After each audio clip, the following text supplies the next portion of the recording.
All right, good afternoon, everybody. Gavin McGuire, Event Trader. Here we're going to be joined in a second by Robert Reed. Also, Scalp Trader is going to be chiming in a little bit with his PCG. And we also have Carmine sitting in the bullpen, keeping an eye out on this Trump announcement here. So we're hoping that we're going to run afterwards. Not sure on the timing, so we're just going to press ahead and do this. But Robert, are you there? Yes, can you hear me? I can.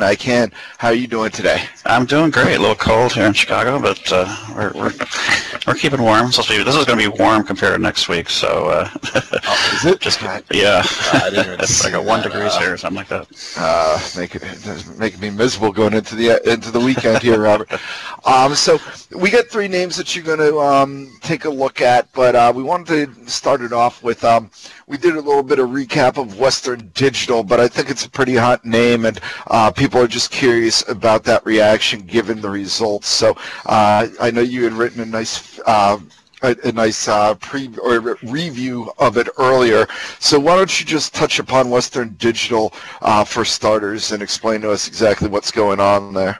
Yeah, so I just wanted to provide some quick color on Western Digital. I've been following the space for some time, and so basically the stock is trading up despite it was their first miss for EPS in 10 quarters. They missed on revenue, and then they guided sharply lower for March quarter, and the stock's up. So I wanted to provide a little color on why we think that's the case. There's quite a few reasons, actually, we think. Basically, the December quarter, we kind of see it's kind of a non-issue.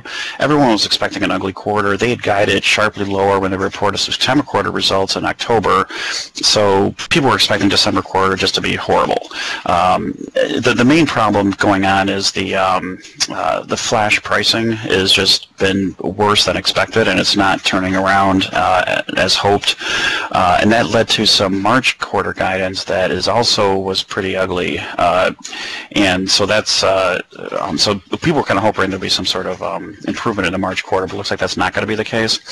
But I think that's the reason the stock is up is because, again, December quarter was a non-issue. The March quarter is a seasonally slow quarter for them, so it's probably not being taken as that huge of a deal. But if this weakness continues to linger into June and September quarters, I think the concern will, probably increase at that point, but the hope is to get through this. And then the other positive thing I think about it is the dividend. It was funny, they didn't mention it in their prepared remarks, but their first question during the Q&A from the sell-side analysts was, is the dividend safe? And it is safe. In fact, they were saying they're absolutely committed to the dividend, is their exact quote. So that was definitely a positive. They pay a 50-cent quarterly dividend, which is it's nearly a 5% yield. It's like in the high 4s, 4.7. So people wanted to make sure that was safe. And I think the benefit of that is it's twofold. One, obviously, that's a nice chunk of change to get every quarter. And the other thing, and perhaps more importantly, it shows confidence that management likes their free cash flow outlook. So it kind of eases some concerns there. There's also been some related concerns on perhaps WDC was going to be violating some debt covenants, in terms of cash flow and things like that. And they were very positive on that, and they're saying they're well in compliance with significant headroom. So it kind of put those two concerns to bed. I think that's a big reason why the stock was up, because there were kind of whispers that perhaps the dividend would get cut, or maybe the debt covenants were going to become an issue. I have to issue stock, things like that. So they kind of removed those two overhangs, and that's 2 more reasons why it's up today. And then there were some other little minor things, like the HDD market is actually doing well. The flash side is what's really killing the business, but the HDD side of it's doing pretty well.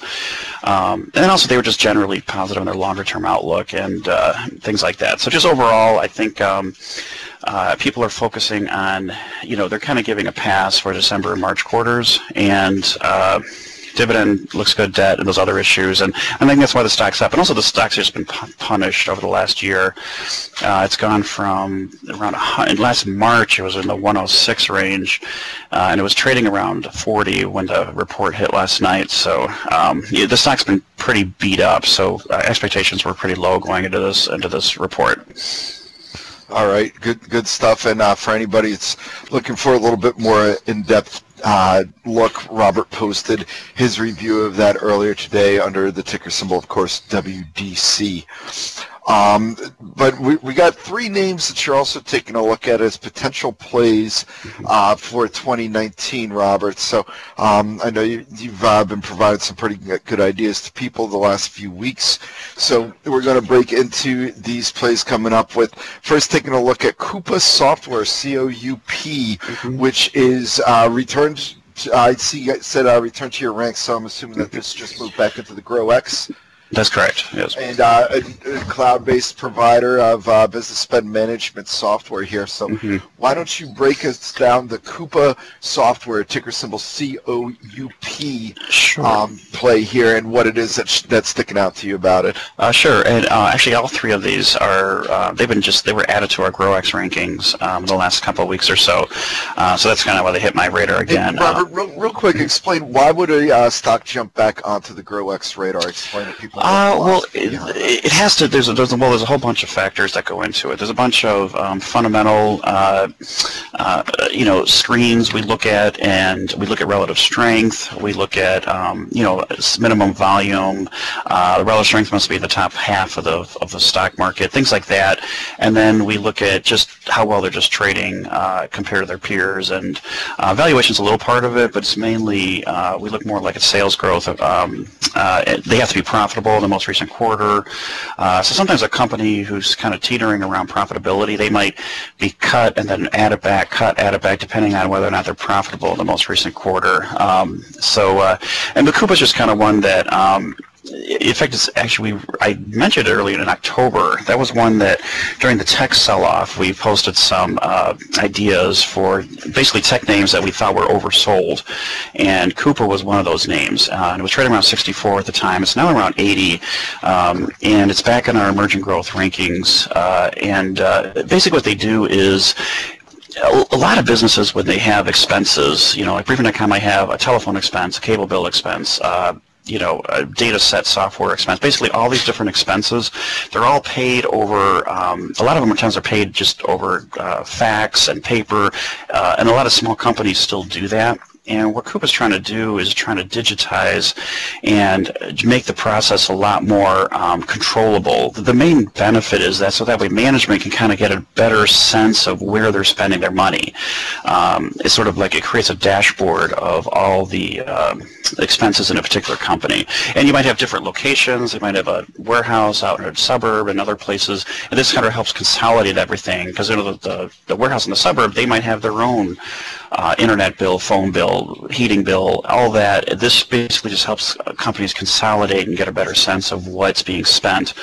And what they do is they partner with like consulting firms like Deloitte, Accenture, IBM, PwC, where they when enterprises are getting to get more digital in terms of their spending, so they're kind of a nice fold-in app for part of that process. So they have some nice partners behind them. And basically just the growth is good. They're saying that there's just maybe only 20 to 30% of spend is actually being managed through an IT platform. So there's a lot of growth ahead in terms of a lot of runway out there. So it's just being started. It's just starting to get tapped into. So that's why COUP's pretty excited about it. We like it too. And I actually think it's a possible takeover play at some point. I'm not predicting that, but I'm just saying it would make a lot of sense for a company to put this into their software package that they can offer for enterprise companies. So anyway, I'm a fan of it, and I probably would wait for a little bit of a pullback. It's really run the last couple weeks, but I'm a fan of the stock overall. All right. Your next one up, you got GLOB, and ticker symbol GLOB. One that's breaking out to 52-week highs. I'm going to assume that that's all-time highs here. Now this is one that's interesting to me in terms of the description that she posted on the GROWX space, and that is a technology service provider that helps companies go digital. So can you bounce into that? Also of note, it's an Argentinian company, yet 80% of their revs are coming from North America, right? Yeah, that's right, and that's that does make it interesting. They're based in Buenos Aires, and yeah, about 80% of the revenue is from North America. So so basically what they do is, as companies want to go more and more digital, they hire companies to help them do that, and GLOB is one of those companies. It's sort of like a consulting firm. There's sort of a play that used to be that I know there were two places a company would go if they wanted to become a digital company. Like, for example, they might want to digitize their connections with customers, and they want to create a Talk to Us app on their website, things like that. So GLOB is basically they would have to go to two places. One would be like an IT, where there's more of a in-depth engineering focus on how to actually get these custom applications built. And then there was also a design, like a digital agency, which is more the creative talent of how the website should look, how it should work and interact. And basically, GLOB is a play where more and more companies want to combine the two, where they want the rigorous IT capabilities and they also want the digital creativity all in the same company. And GLOB kind of does that. And they see that's why they're kind of differentiated from others. So they're just doing a nice job. They're growing nicely. I don't think it's a name that's very well known because it's an Argentinian company, but they do have a lot of North American exposure. And just, there's just a lot of companies are still getting up to speed in terms of getting digital and going on the internet for a bunch of things, for like artificial intelligence, for Internet of Things, things like that. And so I like it overall. It's a pretty interesting company that I don't think it's on too many radar screens. All right, and then finally we've got CHGG Inc., ticker symbol CHGG, subscription-based learning platform for students. Mm-hmm. I know Trend Tracker has talked about this in the past, but I wanted you to explain to us a little bit more what CHGG does here. Yeah, so what they do is they're a subscription learning platform. Back when we were kids, we would, at the end of each chapter, at the end of a book, they would have like summary questions, or what did you learn this chapter? And they would have questions and they would answer. So basically it would help students understand the material that they just went through, whether it be in class or whether at home. And so CHGG is kind of it's a subscription thing where it's almost like that Q&A sections of those books, but it's for like thousands of different textbooks. So even if, let's say, your textbook doesn't have it, you can reference another textbook that might have a question that's similar to what you're looking for. So basically it's just a huge database of questions and answers for students. So it's basically just it's really taking off in a lot of schools, and they're branching out into other areas, like going to CHGG Writing, it helps with citations, and there's CHGG Tutors, so you can have a live tutor. There's CHGG Math that helps with math. They're also doing test prep with, they're partnering with Kaplan to provide test prep services, things like that. So CHGG is making a lot of like smart tuck-in acquisitions over in recent years to beef up its offering, to add those different kind of things. And it has great brand recognition, like 80% of students are familiar with the brand in the college age and above, and it's kind of come to a point where a lot of students kind of feel they do need it, otherwise they're going to get behind other students. So it's really just very popular. Their numbers are looking good, strong top line growth, robust margins. They have like EBITDA margins in the mid-20s, 26% in 2018, and they're doing a nice they're growing their subs very, very nicely as well. So overall, I like it. I think it's a good company. They're going to report February 12th or 13th in that time frame. I don't think they've set a date just yet, but it's definitely a name that is worth keeping an eye on.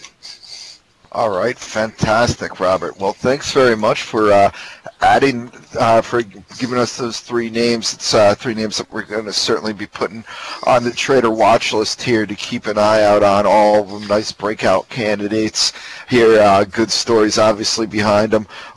Really hitting in the sweet spot. It looks like a pretty heavy area in terms of cloud software.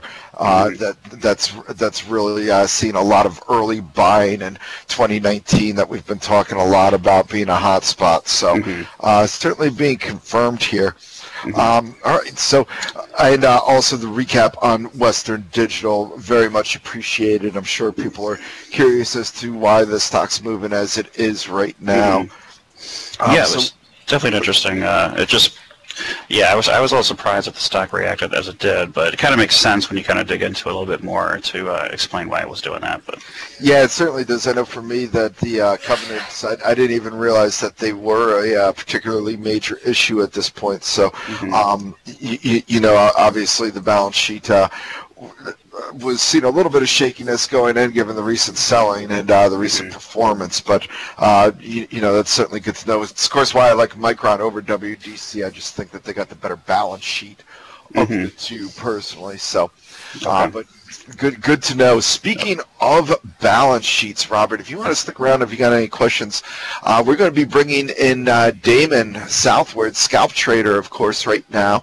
And he's going to give us a little bit of an update on his PCG trade that he provided earlier today, and just a little bit of idea around what his thinking is, what his expectations are, and some of the reasons why he went into options instead of the common. So, Damon, are you there? I'm here. Can you hear me okay?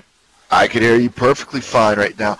Again, we're keeping an eye out on the White House and the Rose Garden here to see if President Trump comes out, seeing that a deal has been reached on the shutdown. So we'll keep an eye out on markets. But, Damon, I think a lot of people have had their eyes on this PCG here, looking for some sort of way to make some money. So why don't you tell us what your approach is going on right here?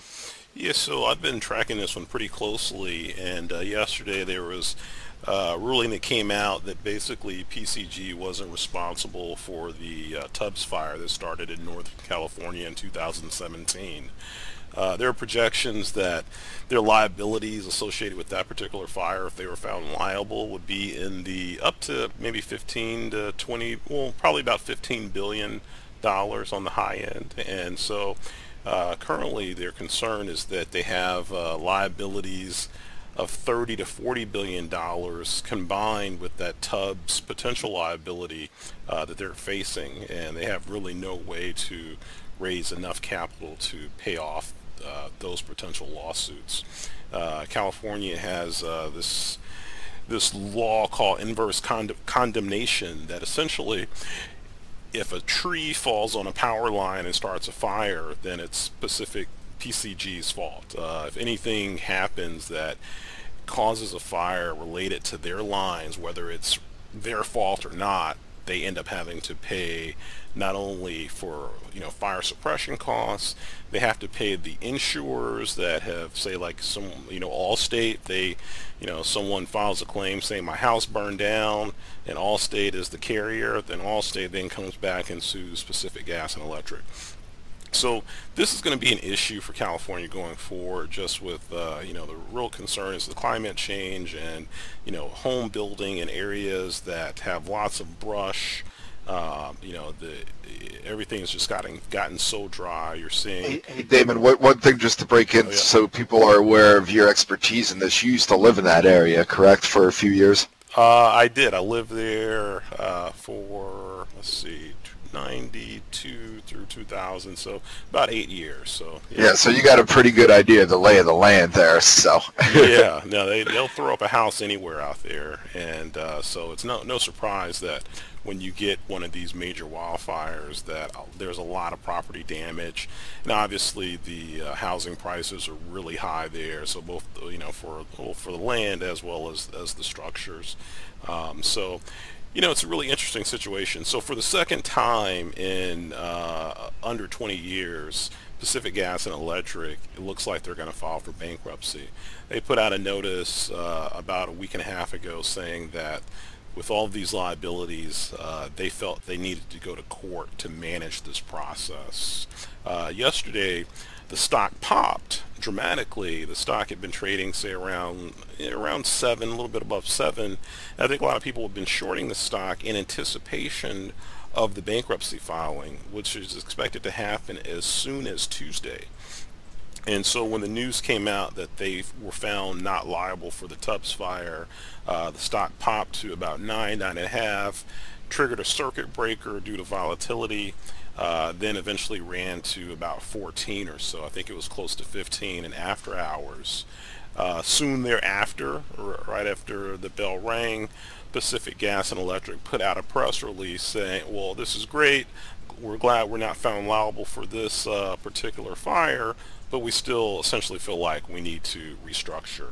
And so the stock gave up, moved from about 15 down to about 13, I think, in after hours, and this afternoon trading around 12.50. So earlier today I put on a trade in the stock, and I went through the options because, you know, one concern is if Pacific Gas and Electric does not file bankruptcy, combination of that and the ruling on the Tubbs fire, I mean, there is likely to be some type of shareholder recovery here, and if they don't file bankruptcy and they can iron out some type of deal with the state of California, I mean, this could be a $40 or $50 or $60 stock. So I don't want to be short a stock that could double, triple, quadruple in price. So I decided to go with the options, and I bought puts based on the idea that the company will be filing bankruptcy within the next week or two, and the stock will fall to the $5 to $6 area. Yeah, and I completely agree with that. I think you kind of saw some of the fear that you would have to have if you were short the common. Given yesterday's move, we've certainly seen that peter out a little bit here. So, do you have any sort of plan for this now? I know a lot of people's concern around shorting into bankruptcies is what happens when you hit that initial bankruptcy and the stock just tumbles. How easy is it to get out? You had provided some color that you did think that there would be something on the table for the common holders that would keep them interested and keep the stock relatively higher afloat than you would see from a normal bankruptcy. Is that right? Yeah, I mean, I'd say over 95% of the time, shareholders receive nothing meaningful from a bankruptcy. So every now and then you'll see shareholders receive a few warrants that are way out of the money in the bankruptcy process, but you know, so it's essentially worth pennies on the dollar versus the original price of the stock. In this case, given that the strong assets that PCG has in place, the likelihood that some type of deal will be worked out with the state of California, and still the possibility that they won't be found liable for the 2008 wildfires. 18, you mean? Yeah, the 2018 wildfires. Yeah. Did I say 2008? Yeah. It's like, how many wildfires did you guys get? Yeah, so I mean, that's actually one of the issues, though, is that, you know, that's why I think this is one of the reasons PCG is going to continue down the bankruptcy path, is because, you know, like, they're going to be wildfires next year and the year after and the year after that. So, you know, they have to figure out a way to get a handle on this, and I think the bankruptcy process is one way to really put pressure on state government in California to figure out this inverse condemnation and work through it, because, you know, otherwise the utilities are just uninvestable. I mean, you can't be a shareholder in a utility when when fire season comes. You think the stock company's gonna have to possibly file bankruptcy by the end of fire season. Yeah, real quick, who would be the insurance company out there? Do you know who'd be the primary insurance company out there? Oh, in terms of like property insurance? Yeah. Yeah, I'm not sure. I don't know. I'd be curious. State Farm, or I'm not sure who the major players there. I'd be curious if it's kind of like in flooding areas where you can't get flood insurance, if you wouldn't be able to get fire insurance from some of these companies. Yeah, it would be interesting. I mean, definitely it'd be an opportunity for them to jack up rates. So. What kind of time frame are we looking at on a decision from PCG? Is there any days that you've got your eyesight locked on for watching for headlines? Yeah, so Tuesday actually is a big day because they filed, I think they had to file maybe 2 weeks in advance to give their employees notice that that they would file for bankruptcy, and I think Tuesday marks that 2-week time frame. So I think the general expectation is that the bankruptcy filing would occur next week, and that Tuesday might actually be the day. All right, beautiful. Hey, Damon, while I got you on, there was a question and feedback. I was wondering if you could address it. It's directed towards you. What is a normal, reasonable interest rate for borrowing stocks to short in general? Okay. Do you have a thought on that? Yeah, and I responded to that, but happy to discuss it. I mean, usually you're looking at a few percentage points. Actually, I loan out stocks in one of my portfolios. Actually, I'm going to go in here and see what the rates are that I'm getting, and it's nominal. I mean, I've been experimenting with stock lending just to see if it can provide any kind of ongoing returns in stocks that boost the returns a little bit in stocks that I'm holding anyway.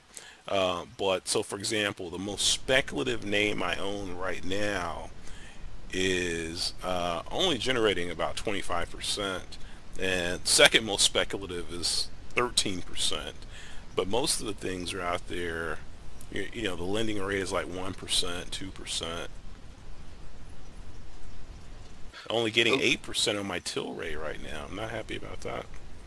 It was 800% a few weeks ago. Yeah, it's down just a little bit at this point. Right?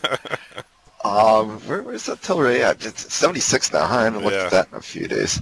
So, all right, great. Well, Damon, any parting shots before you leave then?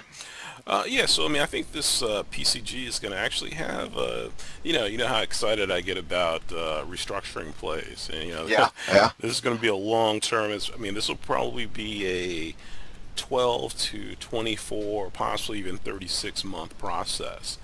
But there's going to be a lot of trading opportunities, and the common in particular, they have about 5 or 6 preferreds outstanding, so those are their $25 par preferreds. Those get hammered down to $4 or $5 at this point. Those get pretty interesting. The common shares, should they go ahead and move forward with the bankruptcy filing, I'm projecting that they're going to fall to that $5-6 range and possibly drift lower from that, just given the fact that there is a lot of speculation that there could be significant value left for common shareholders.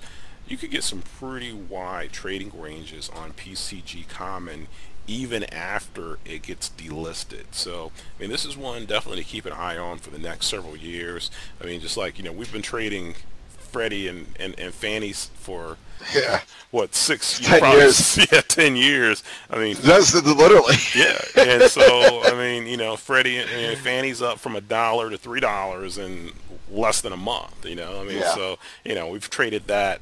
I can't even tell you how many times I've traded Fannie from for 100%, 200% type of moves. The preferreds as well. So, these type of speculative vehicles can provide a lot of opportunity for extended periods of time, especially for guys like us who are willing to do the research and kind of really understand the moving parts of the story. So, okay, beautiful. All right, well, Damon, speaking of moving parts of the story, we're going to bring Carmine in here to discuss what's going on with the government shutdown. It looks like they might have struck a deal, and see what the market reaction is. But thanks for joining us. All right, thanks, Gav. All right, go ahead. Yes, I'm here. I hear you now, buddy. How are you doing? Pretty good. How are you? Doing good, doing good. So we got that announcement. I think it's pretty much the baseline of what you were talking about. We are seeing a small sell the news reaction, but it doesn't seem like people are ready to give up the cookie just yet. So why don't you explain to us what's going on and see where we're going to be, where things will lay out in the next couple of days. But what exactly was announced here? Yeah, he did confirm that he's going to sign a continuing resolution to fund the government through February 15th. That's 3 weeks.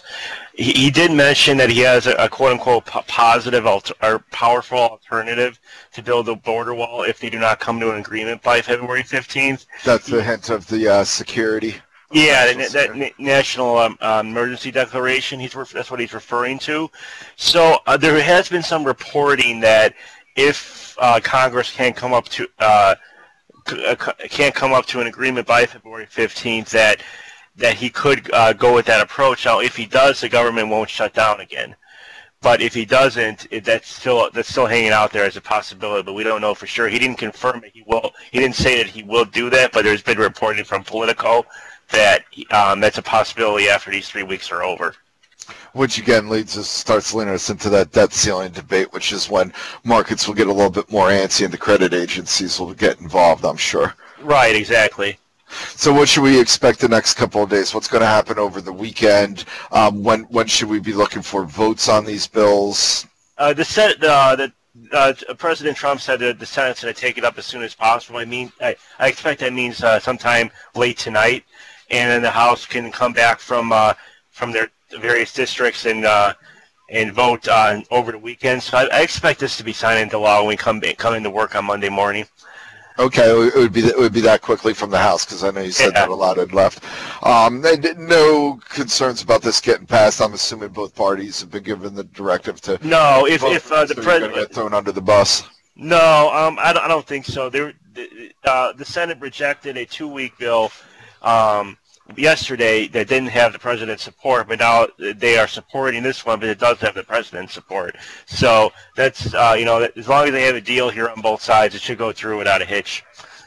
All right. Do we want to short banks since the furloughed workers won't be going there for loans anymore, as Wilbur Ross suggested? I don't know. I'm just kidding, obviously, there. But yeah.